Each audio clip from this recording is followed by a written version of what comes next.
Hello everyone, online study point में आप सभी का स्वागत है। दोस्तों, जैसा कि आप सभी जानते हैं कि एनटीपीसी के एग्ज़ाम स्टार्ट होने वाले हैं, तो आज से हम करंट अफेयर की एक नई सीरीज़ चला रहे हैं, क्योंकि काफ़ी दिनों से आप लोगों की डिमांड भी आ रही थी।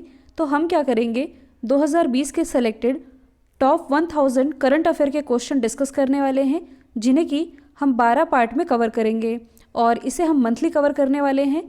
साथ ही मैं आप लोगों को बता दूं कि ये जो करंट अफेयर की सीरीज़ चलाई जाएगी, इसमें लगभग हर महीने के सभी टॉपिक जो कि आप स्क्रीन में देख रहे हैं, ये सभी कुछ कवर कराया जाएगा, ताकि एग्ज़ाम में आप लोगों के एक भी क्वेश्चन मिस ना हो। तो स्टार्ट करेंगे हम जनवरी से। तो इम्पॉर्टेंट डे की यदि हम बात करें तो 12 जनवरी को मनाया जाता है राष्ट्रीय युवा दिवस, यानी कि नेशनल यूथ डे, जिसकी थीम थी channelising youth power for nation building. जबकि जो अंतर्राष्ट्रीय युवा दिवस है ये मनाया जाता है 12 अगस्त को। 24 जनवरी को मनाया गया राष्ट्रीय बालिका दिवस, जिसकी थीम थी empowering girls for a brighter tomorrow. जबकि अंतर्राष्ट्रीय बालिका दिवस ये मनाया जाता है 11 अक्टूबर को। 25 जनवरी को मनाया गया नेशनल वोटर्स डे, यानी कि मतदाता दिवस, जिसकी थीम थी electoral literacy for stronger democracy. 25 जनवरी को मनाया जाता है राष्ट्रीय पर्यटन दिवस, जबकि अंतर्राष्ट्रीय पर्यटन दिवस ये मनाया जाता है 27 सितंबर को।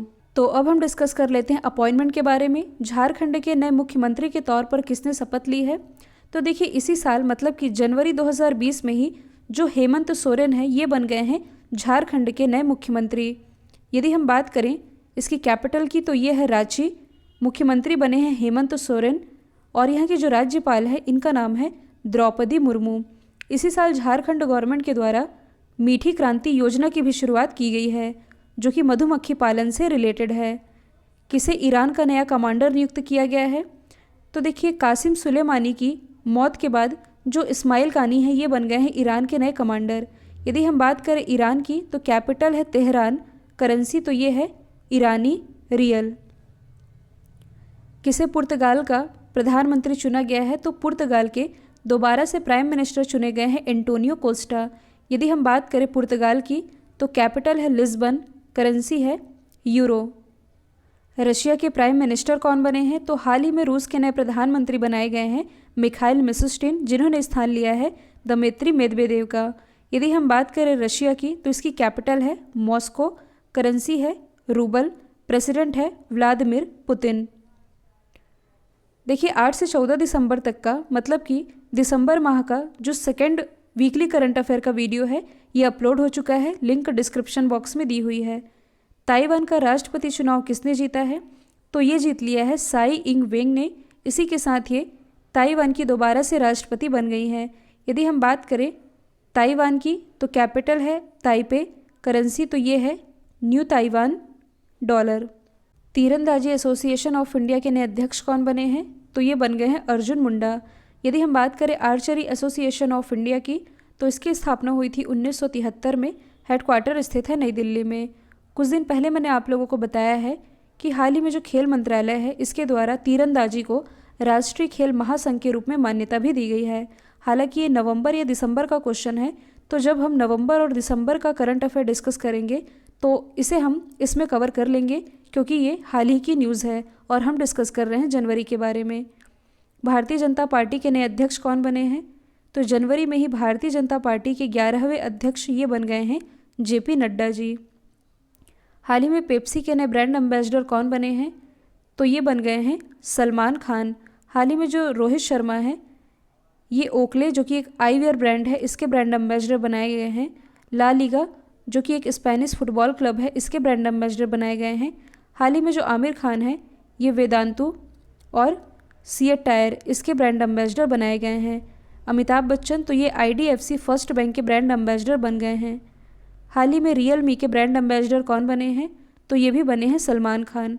सलमान खान पेप्सी और रियल मी दोनों के ही ब्रांड एम्बेसडर बनाए गए हैं। भारतीय पैरालंपिक समिति की नई अध्यक्ष कौन चुनी गई हैं? तो ये चुनी गई हैं दीपा मलिक। देखिए, 2019 का जो राजीव गांधी खेल रत्न पुरस्कार है ये दिया गया था बजरंग पुनिया और दीपा मलिक, इन दोनों को ही दिया गया था। तो जो दीपा मलिक है ये राजीव गांधी खेल रत्न अवार्ड पाने वाली पहली पैरा एथलीट भी बनी हैं, जिन्हें भी हाल ही में भारतीय पैरालंपिक समिति की अध्यक्ष भी चुना गया है। 2021 में टोक्यो ओलंपिक में भारत के गुडविल एम्बेसडर कौन बने हैं? तो टोक्यो ओलंपिक जो कि 2021 में होने हैं, इसमें भारत की तरफ से गुडविल एम्बेसडर ये चुने गए हैं सौरभ गांगुली जी, जो कि बीसीसीआई के 39वें क्रम के अध्यक्ष भी हैं। ऑनलाइन स्टडी पॉइंट के नवंबर मंथ की करंट अफेयर, जिसमें कि नवंबर मंथ के सभी current affair topic wise cover कराए गए हैं, इसके लिंक डिस्क्रिप्शन बॉक्स में दी हुई है। हाल ही में अफगानिस्तान के दोबारा से राष्ट्रपति कौन बने हैं, तो ये बन गए हैं अशरफ गनी। यदि हम बात करें अफगानिस्तान की, तो कैपिटल है काबुल, करेंसी तो ये है अफगानी, और यहीं के दोबारा राष्ट्रपति बने हैं अशरफ गनी। खेलो इंडिया यूथ गेम्स का तीसरा संस्करण ये कहाँ संपन्न हुआ, तो देखिए खेलो इंडिया यूथ गेम्स का जो पहला एडिशन है ये रहा था दिल्ली में, दूसरा रहा था पुणे में, तीसरा इसी साल संपन्न हुआ असम के गुवाहाटी में, और इससे जो नेक्स्ट होगा चौथा ये आयोजित किया जाएगा हरियाणा में। भारतीय विज्ञान कांग्रेस का 107वां संस्करण ये कहाँ आयोजित किया गया, तो ये आयोजित किया गया बेंगलोर में, जिसकी थीम थी ग्रामीण विकास के लिए विज्ञान और प्रौद्योगिकी, यानी कि science and technology for rural development. तो ये तो है इसका 107वां संस्करण। इससे जो नेक्स्ट होगा 108वां संस्करण, जो कि जनवरी 2021 में आयोजित किया जाएगा और इसे होस्ट करेगा पुणे। हाल ही में national stock exchange knowledge hub का उद्घाटन कहाँ किया गया, तो देखिए यहाँ हाल ही में कहने का मतलब है कि यहाँ हम जनवरी की बात कर रहे हैं।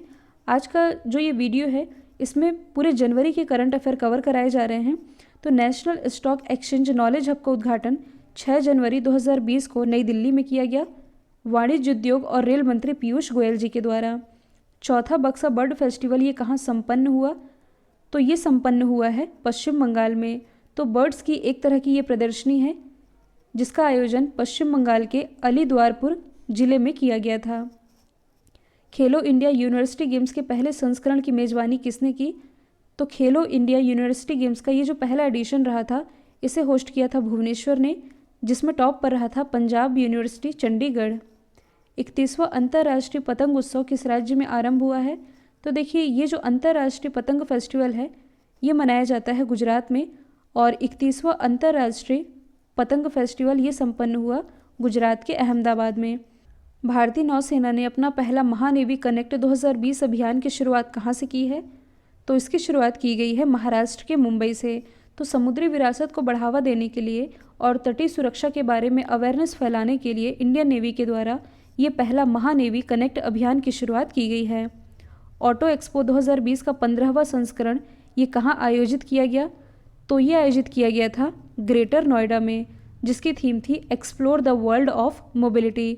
तो देखिए ऑटो एक्सपो इसे तो होस्ट किया ग्रेटर नोएडा ने, जबकि जो डिफेंस एक्सपो है या आप इसे कह सकते हैं डेफ एक्सपो, ये आयोजित किया गया था उत्तर प्रदेश की राजधानी लखनऊ में। हाल ही में भारत नेपाल सीमा पर इंटीग्रेटेड चेक पोस्ट या इसे आप कह सकते हैं एकीकृत चेक पोस्ट, इसका उद्घाटन कहाँ किया गया, तो इसका उद्घाटन किया गया विराटनगर में।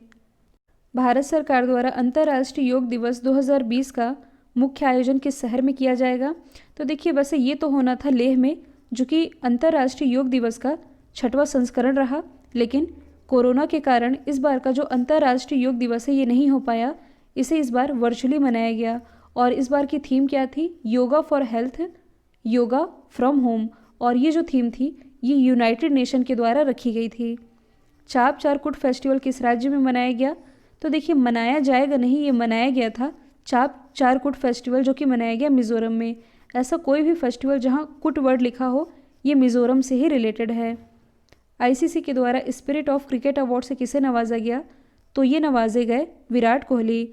आईसीसी की स्थापना हुई थी 1909 में, हेडक्वार्टर स्थित है दुबई यूएई में। हाल ही में इसके नए प्रेसिडेंट बने हैं, इनका नाम क्या है, ग्रेग बार्कले, और ये किस कंट्री से बिलोंग करते हैं, न्यूजीलैंड से। किस शतरंज खिलाड़ी ने हाल ही में सर्वाधिक बाजियों में अजय रहने का नया रिकॉर्ड बनाया है, तो हाल ही में मतलब कि जनवरी में ही सर्वाधिक बाजियों में अजय रहने का रिकॉर्ड ये बनाया है मैग्नस कार्लसन ने, जो कि विश्व के प्रसिद्ध शतरंज खिलाड़ी हैं और ये बिलोंग करते हैं नॉर्वे से। हाल ही में बीसीसीआई के पॉली उमरीगर अवार्ड से किसे नवाजा गया, तो ये नवाजे गए हैं जसप्रीत बुमराह। बीसीसीआई की स्थापना हुई थी 1928 में, हेडक्वार्टर स्थित है मुंबई महाराष्ट्र में। अध्यक्ष तो अभी मैंने बताया है, ये है सौरभ गांगुली जी, जो कि बीसीसीआई के 39वें क्रम के अध्यक्ष हैं, और सेक्रेटरी भी बनाए गए हैं। इनका नाम क्या है? जय शाह, जो कि अमित शाह जी के बेटे हैं। हाल ही में एक ओवर में 6 छक्के मारने वाले विश्व के 7वें बल्लेबाज कौन बने हैं? तो देखिए, एक ओवर में 6 छक्के मारने वाले विश्व के 7वें बल्लेबाज ये बन गए हैं लियो कार्टर, जो कि बिलोंग करते हैं न्यूजीलैंड से। ये बने हैं 7वें। तो इनसे पहले 6 कौन हैं? तो देखिए, भारत की तरफ से ही 2 हैं। एक तो है रवि शास्त्री, दूसरे हैं युवराज सिंह। तीसरे कौन हैं? गेरी सोबर्स, जो कि बिलोंग करते हैं वेस्ट इंडीज़ से। चौथे हैं हर्षल गिब्स, जो कि बिलोंग करते हैं साउथ अफ्रीका से। पांचवें हैं रॉस वाइटली, जो कि बिलोंग करते हैं इंग्लैंड से। छठवें हैं हज़रतुल्ला जज़ई, जो कि बिलोंग करते हैं अफ़गानिस्तान से। और अब 7वें बन गए हैं न्यूजीलैंड के लियो कार्टर। हाल ही में किस राज्य के द्वारा जल साथी कार्यक्रम की शुरुआत की गई? तो इसकी शुरुआत की है ओडिशा ने। तो पानी की गुणवत्ता में जांच के लिए और नए पानी के कनेक्शन प्रोवाइड कराने के लिए ओडिशा ने जल साथी कार्यक्रम की शुरुआत की है। हाल ही में खादी एवं ग्राम उद्योग आयोग ने अपना पहला सिल्क प्रोसेसिंग प्लांट ये कहाँ स्थापित किया है? तो ये स्थापित किया है गुजरात में। गुजरात में भी कहाँ? गुजरात के सुरेंद्र नगर में। किस राज्य ने साइबर सेफ वुमेन की शुरुआत की है? तो साइबर सेफ वुमेन पहल की शुरुआत की गई है महाराष्ट्र गवर्नमेंट के द्वारा। तो महिलाओं को लेकर के साइबर सुरक्षा के प्रति अवेयरनेस फैलाने के लिए महाराष्ट्र गवर्नमेंट ने इस पहल की शुरुआत की है। किस हवाई अड्डे पर महिलाओं के लिए टैक्सी सेवा देने की शुरुआत की गई है? तो देखिए, सिर्फ महिलाओं के लिए सेवा की शुरुआत है ये की गई है इंदिरा गांधी इंटरनेशनल एयरपोर्ट के द्वारा, जो कि स्थित है नई दिल्ली में। और यदि आप करंट से रिलेट करेंगे तो हाल ही में कोविड टेस्टिंग की फैसिलिटी देने वाला पहला एयरपोर्ट, मतलब कि भारत का पहला एयरपोर्ट, ये इंदिरा गांधी ही बना है। हाल ही में विदेश मंत्रालय के द्वारा किस प्रभाग की स्थापना की जाएगी? तो विदेश मंत्रालय ने नेक्स्ट नाम से एक नए प्रभाग की स्थापना की घोषणा की थी। नेक्स्ट की फुल फॉर्म बनती है new emerging and strategic technology. जल जीवन हरियाली मिशन की शुरुआत किस राज्य ने की है? तो इसकी शुरुआत की गई है बिहार गवर्नमेंट के द्वारा। किस लिए की गई है? हरियाली यानी कि ग्रीनरी को बढ़ावा देने के लिए। असम सरकार ने हाल ही में जो अभिनंदन योजना की शुरुआत की है, ये योजना किससे रिलेटेड है? तो असम की अभिनंदन योजना ये रिलेटेड है शिक्षा सब्सिडी से। किस राज्य के मुख्यमंत्री ने अम्मा वोडी योजना की शुरुआत की है? तो इसकी शुरुआत की गई है आंध्र प्रदेश गवर्नमेंट के द्वारा। और इस योजना के अंतर्गत कक्षा 1 से कक्षा 12वीं तक में पढ़ने वाले स्कूली बच्चों को, जो कि गरीबी रेखा से नीचे जीवन यापन करते हैं, इन्हें 15,000 रुपये ईयरली प्रोवाइड कराएगी आंध्र प्रदेश गवर्नमेंट। महिला उद्यमिता के लिए यशस्वी योजना की शुरुआत किस राज्य ने की है? ये की गई है गोवा के द्वारा। हाल ही में किस राज्य सरकार ने मुख्यमंत्री कृषक दुर्घटना कल्याण योजना की शुरुआत की है? तो इसकी शुरुआत की गई है उत्तर प्रदेश गवर्नमेंट के द्वारा। और इस योजना के अंतर्गत ऐसा कोई भी किसान जिसकी मृत्यु खेत में काम करने के दौरान हो जाए, तो मृत्यु होने पर उत्तर प्रदेश गवर्नमेंट उसके परिवार को 5 लाख रुपए प्रोवाइड कराएगी। और खेत में काम करने के दौरान यदि उस किसान का 60% यानी कि 60% या उससे अधिक यदि किसान दिव्यांग हो जाता है, तब उत्तर प्रदेश गवर्नमेंट के द्वारा 2 लाख रुपए प्रोवाइड कराया जाएगा। भारत की पहली साइबर अपराध निरोधक इकाई गुजरात में शुरू की गई है। इसका नाम क्या है? तो इसका नाम है आश्वस्त। सरदार पटेल की दूसरी सबसे ऊंची प्रतिमा का अनावरण कहाँ किया गया? तो इसका अनावरण किया गया है अहमदाबाद में। आप सभी जानते हैं सरदार पटेल की जो सबसे ऊंची प्रतिमा है स्टैच्यू ऑफ यूनिटी, ये स्थापित की गई है गुजरात के केवड़िया में। और इन्हीं की दूसरी सबसे ऊंची प्रतिमा ये गुजरात के ही अहमदाबाद में स्थापित की गई है, जो कि 70,000 किलोग्राम वजनी है और ये 50 फीट ऊंची कांस्य की प्रतिमा है। Vikram Sarabhai children innovation centre की स्थापना कहाँ की जाएगी? तो बच्चों में इनोवेशन को बढ़ावा देने के लिए Vikram Sarabhai children innovation centre, इसकी स्थापना की जाएगी गुजरात में। नसीम अल बहर सैन्य अभ्यास किन 2 सेनाओं के बीच आयोजित किया जाता है? तो नसीम अल बहर ये एक्सरसाइज है भारत और ओमान के बीच, मतलब कि भारत और ओमान के बीच ये एक द्विपक्षीय नौसैन्य अभ्यास है। यदि हम बात करें ओमान की, तो इसकी कैपिटल क्या है? मस्कट। करेंसी है ओमानी रियल। भारत और चीन के बीच हैंड इन हैंड एक्सरसाइज का आयोजन किया जाता है। भारत और जापान के बीच धर्म गार्डियन और शिन्यू मैत्री ये एक्सरसाइज होती है, जबकि भारत और बांग्लादेश के बीच संप्रति एक्सरसाइज का आयोजन किया जाता है। केंद्र सरकार ने राज्य ऊर्जा दक्षता सूचकांक 2019 में कौन टॉप पर रहा है? तो राज्य ऊर्जा दक्षता सूचकांक 2019 की बात की जा रही है और ये रिपोर्ट जनवरी 2020 में रिलीज़ की गई, जिसके अनुसार हरियाणा और कर्नाटक दोनों ही राज्य टॉप पर हैं। हेनले पासपोर्ट इंडेक्स 2020 में भारत कौन से स्थान पर रहा है? तो देखिए, जनवरी में ही जारी किया गया था हेनले पासपोर्ट इंडेक्स, जिसमें इंडिया की रैंकिंग थी 84, टॉप पर रहा है जापान। जबकि पिछले ही महीने अर्टन कैपिटल के द्वारा जो पासपोर्ट इंडेक्स रिलीज़ किया गया, इसमें टॉप पर रहा है न्यूजीलैंड, इंडिया की रैंकिंग है 58। हाल ही में ग्लोबल सोशल मोबिलिटी इंडेक्स में भारत कौन से स्थान पर रहा है? तो देखिए, अभी हाल ही में वर्ल्ड इकोनॉमिक फोरम के द्वारा जो सोशल मोबिलिटी इंडेक्स रिलीज़ किया गया, इसमें भारत की रैंकिंग रही है 76, टॉप पर रहा है डेनमार्क। वर्ल्ड गोल्ड काउंसिल की रिपोर्ट के अनुसार आरबीआई कौन से स्थान पर है? तो देखिए, जो वर्ल्ड गोल्ड काउंसिल है, इसके अनुसार अभी हाल ही में विदेशों में सबसे ज़्यादा सोना खरीद वाले बैंकों की लिस्ट जारी की गई, जिसमें जो आरबीआई है ये है 6वें स्थान पर। टॉप पर है चाइना का central bank. World gold council, इसका हेडक्वार्टर कहाँ स्थित है? लंदन में। हाल ही में जारी किए गए वैश्विक प्रतिभा प्रतिस्पर्धा सूचकांक में भारत कौन से स्थान पर है? तो वैश्विक प्रतिभा प्रतिस्पर्धा सूचकांक में इंडिया की रैंकिंग है 72, टॉप पर है स्विट्जरलैंड। हाल ही में जारी किए गए करप्शन इंडेक्स में भारत कौन से स्थान पर है? तो करप्शन इंडेक्स में इंडिया की रैंकिंग है 80, टॉप पर है डेनमार्क। मतलब कि डेनमार्क में सबसे कम करप्शन होता है। किस बैंक ने कार्डलेस नगद निकासी सुविधा की शुरुआत की है? मतलब कि बिना कार्ड के भी कैश विड्रॉल किया जा सकता है। इस फैसिलिटी की शुरुआत की गई है आईसीआईसीआई बैंक के द्वारा और पिछले ही महीने यानी कि नवंबर 2020 में ही इसी आईसीआईसीआई बैंक ने कार्डलेस ईएमआई सुविधा की भी शुरुआत की है। हाल ही में भारत ने किस देश के साथ AK-203 असॉल्ट राइफल के लिए MOU पर हस्ताक्षर किए हैं? तो AK-203 असॉल्ट राइफल ये रिलेटेड है रसिया से, और एक मिसाइल है जिसका नाम है S-400 मिसाइल, ये भी रशिया से ही रिलेटेड है। किस राज्य में भारत के पहले मानव अंतरिक्ष उड़ान प्रशिक्षण केंद्र की स्थापना की जाएगी? तो इसकी स्थापना की जाएगी कर्नाटक में। कर्नाटक की जो राजधानी है बेंगलोर, यहाँ इसकी स्थापना की जाएगी। इसी बेंगलोर में कुछ समय पहले ही भारत की पहली गर्ल्स फुटबॉल एकेडमी, इसकी भी स्थापना की गई है। कौन सा एयरक्राफ्ट कैरियर पर उतरने वाला पहला स्वदेशी लड़ाकू विमान बना है? तो ये बन गया है तेजस। यहाँ से आप ये भी याद रखेंगे कि जो रक्षा मंत्री है राजनाथ सिंह जी, ये तेजस विमान की यात्रा करने वाले, मतलब कि इसमें उड़ान भरने वाले पहले रक्षा मंत्री भी बन गए हैं। दृष्टिबाधित लोगों को मुद्रा की पहचान करने में आसानी हो, इसके लिए आरबीआई ने कौन सा एप्लीकेशन लॉन्च किया है? तो आरबीआई ने लॉन्च किया है मनी एप्लीकेशन, जिसकी फुल फॉर्म बनती है mobile aided note identifier. Reliance industries limited ने किस नाम से ऑनलाइन ग्रोसरी स्टोर लॉन्च किया है?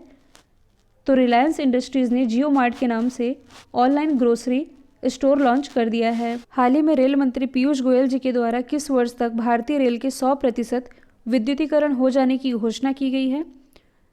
तो इंडियन रेलवे के द्वारा ये टारगेट रखा गया है 2024 तक, जबकि इसी इंडियन रेलवे ने 2030 तक पूरे रेल नेटवर्क को जीरो कार्बन उत्सर्जन वाला नेटवर्क बनाने की घोषणा की है। किस राज्य में देश की पहली सुपर फैब लैब का शुभारंभ किया गया है? तो इसका शुभारंभ किया गया है केरल में, जो कि पूरी तरह से डिजिटल फैब्रिकेशन पर आधारित होगी। किस देश ने गजनवी मिसाइल का सफलतापूर्वक परीक्षण किया है? तो पाकिस्तान के द्वारा गजनवी मिसाइल का सफलतापूर्वक परीक्षण किया गया है। भारत की पहली जलमग्न मेट्रो यानी कि अंडर वाटर मेट्रो ये किस राज्य में तैयार की जा रही है? तो ये तैयार की जा रही है पश्चिम बंगाल में। पश्चिम बंगाल के कोलकाता में इसकी शुरुआत की जाएगी। हाल ही में इसरो ने अंतरिक्ष मिशन पर भेजे जाने वाले पहले अर्धमानव रोबोट का अनावरण किया है। इसका नाम क्या है? तो इसका नाम है व्योममित्र। इसरो की स्थापना हुई थी 1969 में। हेडक्वार्टर स्थित है बेंगलोर कर्नाटक में। इसके जो अध्यक्ष है इनका नाम है के सिवान। रूस कब तक भारत को वायु रक्षा मिसाइल S-400 सौंपेगा? तो अभी मैंने बताया था S-400 मिसाइल ये रसिया से रिलेटेड है, तो इसकी पहली डिलीवरी तो रशिया ने पूरी कर दी है। इसकी जो पूरी डिलीवरी है ये रशिया 2025 तक पूरी करेगा। हाल ही में सुखोई विमान के पहले स्क्वाड्रन को किस सेना में शामिल किया गया है? तो ये शामिल किया गया है भारतीय वायुसेना में। प्रेजेंट टाइम में भारतीय वायुसेना के प्रमुख कौन हैं? RKS भदौरिया। उप प्रमुख है HS अरोड़ा। हाल ही में किस देश ने 50 पेंस का ब्रेग्जिट स्मारक सिक्का रिलीज़ किया है? तो ये रिलीज़ किया गया है ब्रिटेन के द्वारा। तो देखिए इसी साल की बात है, मतलब कि 31 जनवरी 2020 को जो ब्रिटेन है ये यूरोपीय यूनियन से अलग हो चुका है। यूरोपीय यूनियन, इसमें पहले 28 कंट्रीज़ थी। ब्रिटेन के अलग होने के बाद अब इसमें 27 कंट्रीज़ हैं। तो कहा यह जा सकता है कि यूरोपीय यूनियन से अलग होने वाली पहली कंट्री ये ब्रिटेन बना है। और इससे अलग होने के बाद ब्रिटेन ने 50 पेंस का ब्रेग्जिट स्मारक सिक्का भी रिलीज़ किया था। किस दिग्गज कंपनी ने 2030 तक कार्बन उत्सर्जन में कटौती करने का फैसला किया है? तो ऐसा फैसला किया गया है माइक्रोसॉफ्ट के द्वारा। माइक्रोसॉफ्ट की स्थापना हुई थी 1975 में। बिल गेट्स और पॉल एलन ने इसकी स्थापना की थी। पॉल एलन जिनका पिछले ही वर्ष निधन हुआ है। और माइक्रोसॉफ्ट के सीईओ कौन है? तो ये है भारतीय मूल के सत्या नडेला जी। किस भारतीय उद्यमी को ऑस्ट्रेलिया के highest civilian honour Order of Australia से नवाजा गया? तो ये नवाजी गई हैं किरण मजूमदार शॉ। और ऑर्डर ऑफ ऑस्ट्रेलिया पाने वाली ये चौथी भारतीय बन गई हैं। तो इनसे पहले 3 कौन हैं? तो देखिए पहली तो हैं मदर टेरेसा, दूसरे हैं सोले सोरभ जी जो कि भारत के पूर्व अटॉर्नी जनरल रह चुके हैं, तीसरे स्थान पर रहे हैं सचिन तेंदुलकर, और अब ये चौथी बन गई हैं किरण मजूमदार शॉ जो कि बायोकॉन की संस्थापक हैं। CK Nayudu life time achievement award से किसे नवाजा गया? तो ये नवाजे गए हैं के श्रीकांत और अंजुम चोपड़ा, यानी कि बोथ ए एंड बी। हाल ही में स्वच्छ दर्पण पुरस्कार 2019 से किसे सम्मानित किया गया? तो जनवरी 2020 में स्वच्छ दर्पण पुरस्कार 2019 से सम्मानित किया गया है पुरी को, जो कि ओडिशा में स्थित है। और क्यों सम्मानित किया गया है? प्लास्टिक कचरे के प्रबंधन के लिए। 29वां सरस्वती सम्मान से किसे सम्मानित किया गया? तो देखिए 29वें सरस्वती सम्मान 2019 से सम्मानित किए गए हैं वासुदेव मोहे, इनकी रचना चेक बुक के लिए। जबकि जो नासिरा शर्मा है, नासिरा शर्मा, इन्हें व्यास सम्मान 2019 से नवाजा गया, इनकी रचना कागज की नाव के लिए। तो दोनों ही आप याद रख सकते हैं। तो देखिए आज की इस वीडियो में हम जनवरी के 70 क्वेश्चन करंट अफेयर के डिस्कस कर चुके हैं। अब इसका जो नेक्स्ट पार्ट होगा फरवरी का, इसमें ये ज़रूरी नहीं है कि हम केवल 70 क्वेश्चन डिस्कस करें, हो सकता है कि इससे ज़्यादा भी हो सकते हैं। तो इसका नेक्स्ट पार्ट जल्द ही अपलोड किया जाएगा। तो यदि वीडियो आप लोगों को पसंद आया है तो इस वीडियो को लाइक कीजिए, एटलीस्ट एक स्टडी रिलेटेड ग्रुप में शेयर करना बिल्कुल मत भूलिएगा। तो आज के लिए इतना ही। Thank you so much.